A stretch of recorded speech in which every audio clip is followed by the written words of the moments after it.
Boa tarde, pessoal. Eu vou falar sobre graduações e identidades graduadas para álgebra de matrizes. Mais especificamente, eu vou falar sobre M2 e M3.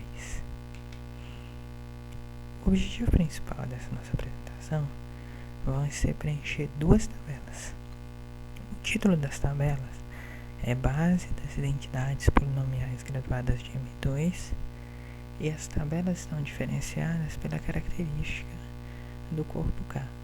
Na primeira tabela, eu peço que a característica de K seja igual a 2 e na segunda tabela, eu vou pedir que a característica de K seja igual a 2.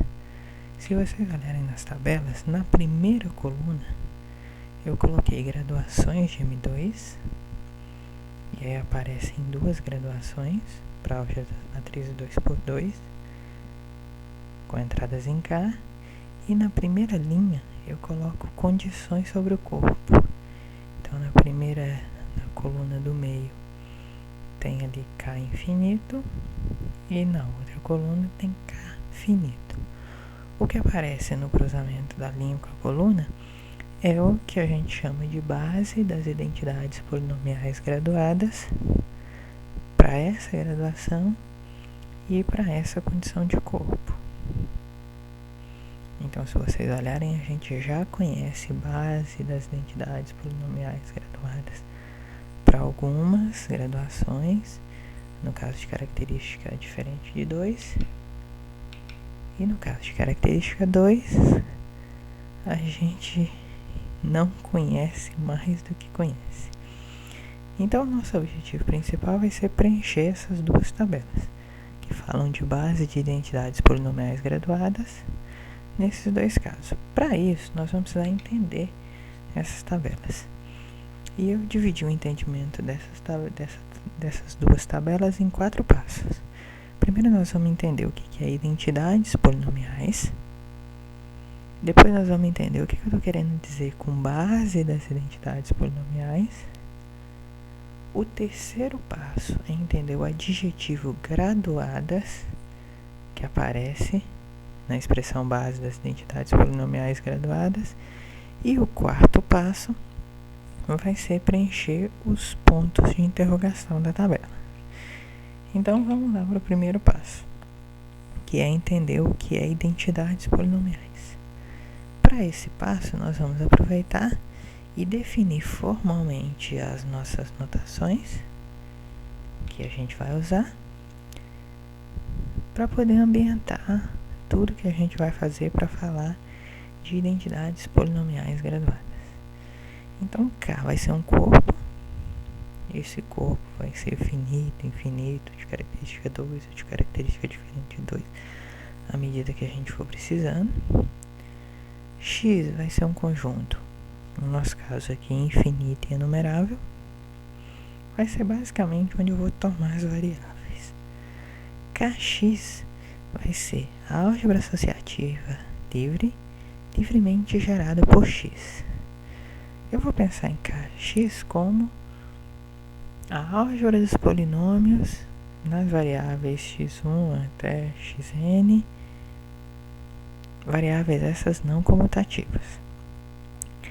A vai ser uma álgebra associativa e com unidade, e todas as nossas álgebras aqui vão ser desse tipo, associativa e com unidade.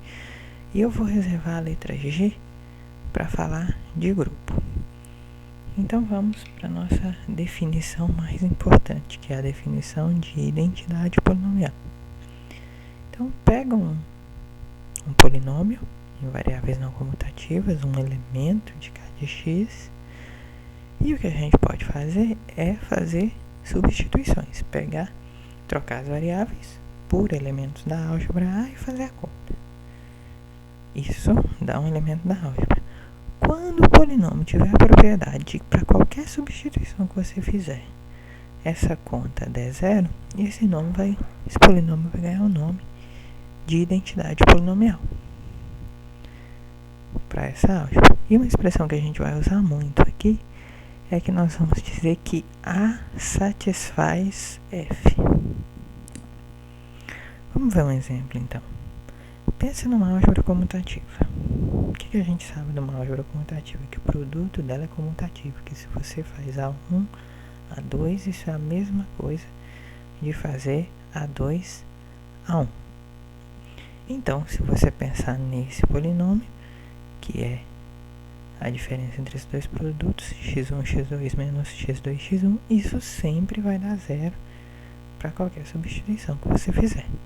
Então, isso é uma identidade polinomial para uma álgebra comutativa. Vamos ver mais um exemplo. O próximo exemplo é o que a gente vai chamar de identidade standard. Ela é feita assim. Pega n variáveis, faz todas as permutações possíveis entre essas variáveis e soma isso tudo utilizando o sinal da permutação como coeficiente. Então, isso vai dar um polinômio com n fatorial parcelas nessas n variáveis. Agora, pensa numa álgebra de dimensão menor que n, menor que a quantidade de variáveis.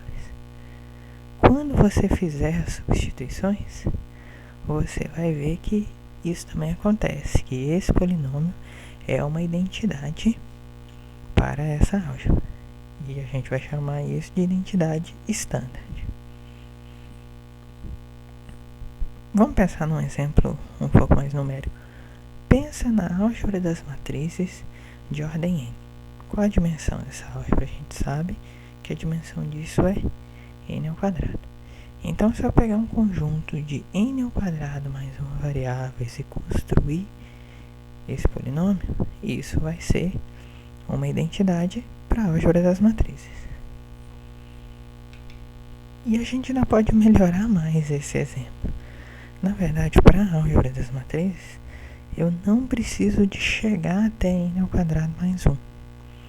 Existe um teorema de Amites-Levinsky, provado. A primeira versão da prova foi em 1950, que diz que, na verdade, S2n já é identidade para a álgebra das matrizes. O polinômio diz mais, o teorema, diz mais. Ele diz que 2n é o menor grau de identidade satisfeito pela álgebra das matrizes de ordem n, e diz que qualquer outra identidade para as matrizes de ordem n vai ter que ser múltipla de S2n, exceto no caso n igual a 2 e quando o corpo tem dois elementos. Mais um exemplo é o que a gente vai chamar de identidade de Hall. A identidade de Hall vai ser essa identidade que é o comutador do quê? De um comutador ao quadrado com uma outra variável. Na verdade, o que acontece aqui é que esse comutador ao quadrado dá uma matriz que é escalar, que é múltipla da identidade. Então, ela comuta com qualquer outra. Quando eu fizer esse computador com qualquer outra, isso vai dar zero. Lembrando que agora eu especifiquei, né? Isso é identidade para a álgebra das matrizes de ordem 2, para M2.